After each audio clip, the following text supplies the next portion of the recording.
Ал онда мафулдердің ішіндегі бір ерекше сабақ қазақ тілінде бұл көп кездесе бермеуі мүмкін.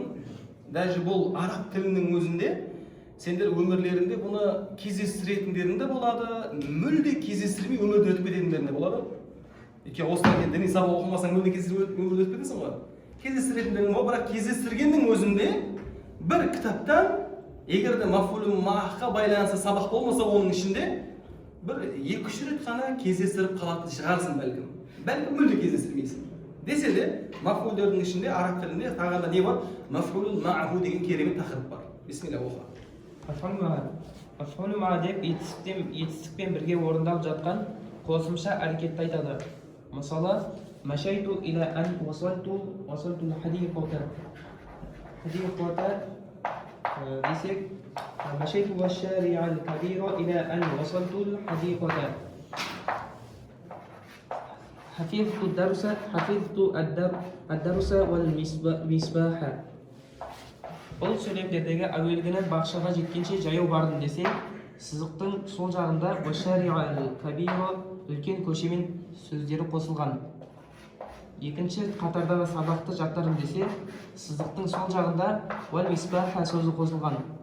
Осы мысалдарға «Аш-шариқ» пен «Ал-мисбаха» сөздері маф'ул ма'a болып тұр. Жақсы. Қараңдар, маф'ул ма'a деген нәрсе хафизу дарса, қалай еді? Хафизу ад-дарса вал-мисбаха.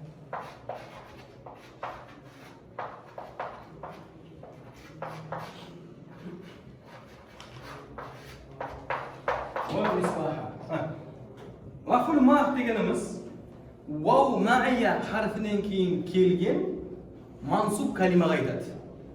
Вау ма'ия мағынасын білдіретін, яғни бірге мағынасын білдіретін вау әріпінен кейін келген мансуб калимаға маф'улун мa'аху дейді. Оның бір ерекшелігі, қара, айтады: Машайту иля ан васалту хадиқата. Хадиқа, бақшаға жүргенге дейін не істедім? Жүріп бардым дейді. Сосын не қылады? Вашари'ал кабира, үлкен көшемен. Үлкен көшемен бірге мен бақшаға жетіп барғанға дейін жүріп бардым дейді. Екіншісі сөйлемді қара: хафизту дарса вал мисбаха. Не қылдым? Сабақ жаттадым. Немен бірге жаттадым мен оны? Шырақпен жаттадым дейді. Яғни мына жерде вау деген хат. Құдай қаласа сендер болашақта ваудың түрлерін өтесіңдер. Вау халия бар, вау ма'ия бар, вау атфия бар, вау қасамия бар, вау истинафия деген нәрсе. Яғни ваудың түрлері көп. Сендер вау көрсеңдер болды, және деуге болмайды. Мысалы мына жерге және мағынасын бер. Хафизту дарса, сабақты жаттадым, және нені жаттадым? Шырақты жаттадым. Келе ма? Келмейді. Сол үшін сен мысалы вау деген әріптің бірнеше мағынасын бересің. Сөйтіп істеп көресің. Және мағынасы келмеді ме? Онда қасам мағынасын бер. Қасам болу үшін валлахи болу керек. Қасам мағынасы жоқ. Одан кейін қасамнан кейін касыра келеді. Одан кейін сен оған мысалы халия мағынасын бер. Халия мағынасын беру үшін ол бар. Одан кейін сөйлем келу керек. Сөйлем келіп тұр ма одан кейін? Жоқ. Бір ғана сөз келіп тұр. Және мен оған не мағынасын беріп көремін де? Ма'ия мағынасын беріп көремін. Ол деген сөз мен не қылдым? Сабақты шаммен жаттадым. Келе ма? Келеді. Ондай болса, маф'улун ма' дегеніміз вау харфінен кейін келген мансуб калима айтады.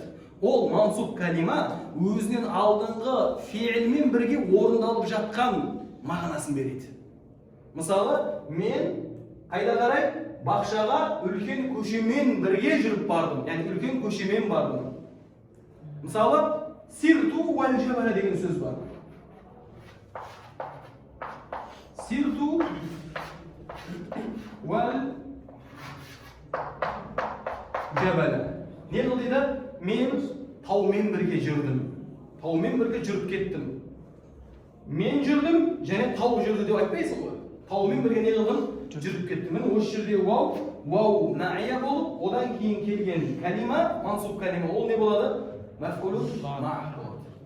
Бұны бірден айыру қиынға соғады, бірақ десе де сен миыңды ертең көп сабақ оқыған кезінде, осындай вауларды үйренген кезінде адамның ақылы, міне осыған бір азғантай ғана уақыттың ішінде бірден әрқайсы мағынасын қойып шығады.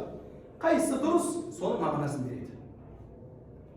Бағана айтқандай бұл өмірлерімізде кездестіруіміз де мүмкін, кездестірмеуіміз де мүмкін, бірақ десе де мафуль мағ дегеніміз вау маия бірге мағынасын білдіретін вау әрпінен кейін келген мансуб калимаға айтады. Және ол мансуб калима өзінен алдыңғы болған фиилмен бірге орындалып жатқандығын білдіреді дейді. Жақсы ма? Қашан қарай бар сөйлем? Міне осындай жолмен маға бірге мағынасынан уау мағиядан кейін келіп етістікпен бірге орындалып жатқан есімді мафъул маға деп атайды. Ескерту, жоғарыда сабақтардан мафъулдар бесеу екені белгілі болды. Мафъул маға, мафъул ли ажли, мафъул фи, мафъул мутлақ, мафъул би. Осылар. Жақсы. Яғни сонда бізде мафъулдар бесеу. Мафъул би, яғни мафъул деген сөз істелінген деген білдіреді. Мафъул би дегеніміз істелінген нәрсе. Мафъул мутлақ дегеніміз істелінген нәрсені күшейту. Мафъул фи дегеніміз бір нәрсе бір уақытта не болса заманда не істеліп жатыр? Істеліп жатыр. Мафъул лияжик дегеніміз сол үшін не істеліп жатыр? Істеліп жатыр. Мафъул мағ дегеніміз онымен бірге істеліп жатыр. Барлығы не? Мансубаттар және мафъулаттар деп аталады. Ал мынаның еуробына келетін болсақ, еуроба, мәселен мынаны еуроптасақ, сирту не болады? سرت في الماضي مبني على السكون تو ضمير متصل مبني على الضم في محل رفع فاعل واو المعية واو المعية الواو المعية مع معنى اسم بدلة واو جسمه والجبل مفعول معه منصوب وعلامة نصبه الفتحة жаттығулар не қыл дейді? 66 жаттығу төмендегі сөйлемдерді етістіктердің астына бір сызық мафъул мағтарды көрсетіп шық дейді. Мысалы, сирту уәл жабала. Сирту фи'л уәл жабала мафъул мағ. Не болса изхаб уәл шари'a жадида. Уәл шари'a не болады? Мафъул мағ. 67 төмендегі сөйлемдерді мафъул бих, мафъул мутлақ, мафъул фи, мафъул лияжи, мафъул мағтарды көрсетіп шық десе 68 не еді? Төмендегі сөйлемдерді еуроптаңыз дейді. Қараңыз. Сарал қауму уән нәхра. Қауым немен бірге жүріп кетті?